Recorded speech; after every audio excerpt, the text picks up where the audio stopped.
right, today we're going to finish up chapter 23, the Cold War, with just some tying up some loose ends and talking about the home front, the impact of the Cold War on the home front.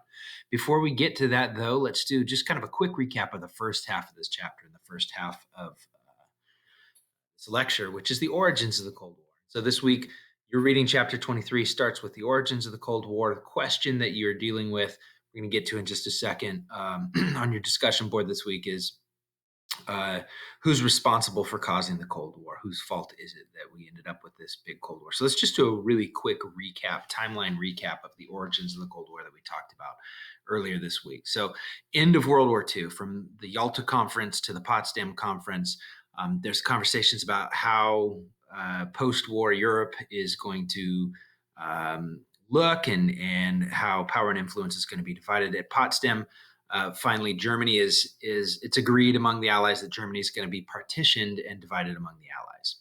So that was the map we looked at in the previous lecture that created the 4 zones, one zone for each of the Allied powers: the Soviet Union, the United States, Britain, and France. In 1946, you should have read about Winston Churchill giving a speech in which he says an iron curtain has descended across Europe. And what he meant by that is that there's this division, this symbolic division between the communist East and the democratic West that has descended across Europe. And that was in the first half of this lecture, that was the division between the Soviet satellites and the Western democracies, the Soviet Union and its buffer states.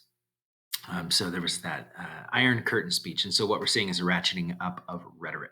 So it's clear that the Allies are enemies. It's only 1946. 1947, the United States and Britain make their alliance stronger by merging their zones to form what they call the bizone.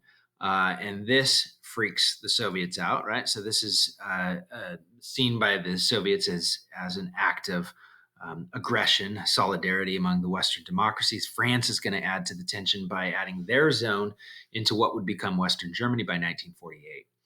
We talked on Tuesday a little bit about the Berlin blockade as a response to that, and that the Soviets try to choke the Western powers out of Berlin so that they don't have this outpost in the middle of East Berlin, now that it looks pretty clearly like there's going to be an East and West Germany, democracy versus communism. Okay, in 1948, there's going to be massive efforts by the United States to rebuild the European economy for fear that the Soviets might win some influence. So we have the Marshall Plan, which is economic aid to rebuild Europe. Devastated, war-torn Europe is going to be rebuilt with a lot of U.S. dollars, millions and millions of U.S. dollars. Same year, we have the Truman Doctrine, which is not economic aid, but military aid, specifically to Greece and Turkey, two countries who are resisting communist influence of the Soviets. And these two programs show the European world, the countries that are rebuilding themselves, that if they ally themselves with the United States, they will get economic aid and military aid. 1949 is a big year for the Soviet Union because they successfully test a nuclear bomb, and they also gain a communist ally in China. In 1950, as a response to the testing of nuclear bombs in the Soviet Union, and reports that the Soviets are building up their weapons arsenals and their military, the United States passes NSC 68, and this is kind of the beginnings of the arms race. This is where the United States says, okay, we need to start pumping out some weapons. We need to create more nuclear weapons, build up our army, right? And so this is kind of the spiraling of the Cold War. We're going to see it's called the arms race, right? It's going to continue through the 1950s, 60s, and 70s. Eventually, we're going to get to a place where we say, okay, this is crazy. We need to stop. We need to slow down. Okay, in 1950, we see the first flare-up of the Cold War with the Korean War. We learned about that as well in the previous lecture. So this week, again, the kind of big background question is, who's responsible for starting the Cold War? There's a great series of cartoons that should look familiar that portray the two different perspectives, right? One is an American perspective and one is a Soviet perspective. Both see the other as the aggressor. And so I'm curious to read what you think is the best way of answering this question. Who was the aggressor? Do both share in the blame?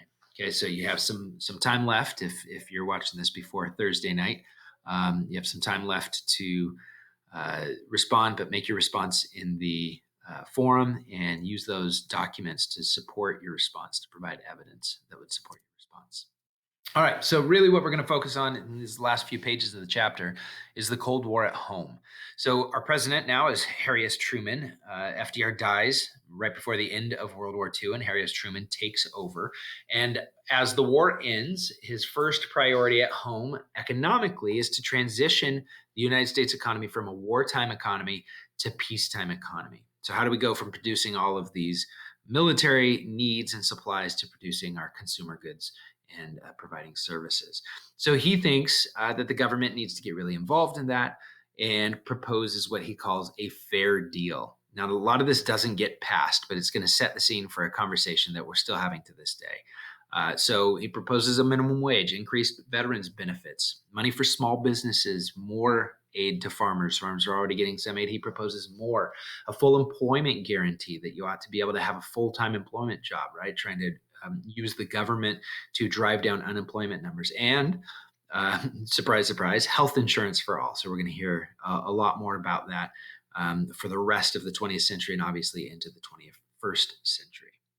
Okay, the economy at this time is thriving, right? So we had pulled out of the Great Depression and are entering a boom period in the late 1940s, and that will continue on into the 50s. And there's going to be this strike wave where unions had agreed not to strike during World War II in the interest of supporting the war effort. And a lot of the pent up frustrations from the unions is going to lead to an unprecedented wave of strikes between 1946 and 1948. And the union's perspective is, hey, the owners of these companies are getting rich off these government contracts, and not much is happening to our wages, to our salaries. So kind of the typical union view, which is, hey, share the wealth. All right. So the political response to that, a lot of people, now you got to remember the context. This is a context of anti-communism, and there are seen to be close ties between labor movements and communism. Whether it's true or not, that's the perception. And so there's going to be a political response to this. The strikes are going to lead to the discrediting of some of the major unions, and ultimately the party in power, the Democrats, are going to lose and the Republicans are going to win Congress, and they're going to get Democrats to work with them to pass a law that ultimately will weaken unions over Truman's veto. So Truman wasn't supporting this. It required a two-thirds majority in both houses because Truman actually vetoed this law, which made it harder for unions to do what unions were trying to do to improve the status of their workers, their pay, and their working conditions. All right, social issues at home. So we are getting very close to the civil rights movement. So we're seeing the beginnings of the civil rights movement becoming more and more clear. So race in the post-war period, Truman is going to desegregate the U.S. Army by executive order, very controversially. A lot of people thought that that was should be up to Congress. He says, as the commander-in-chief of the United States military, it is his prerogative, and he does it with executive order. There is a report called To Secure These Rights that comes out that is a huge indictment of racial inequality in the United States. And Truman is convinced by it and is going to propose some civil rights action, fair employment practices. He's going to begin to advocate for federal involvement in securing civil rights, regardless of race, to all Americans.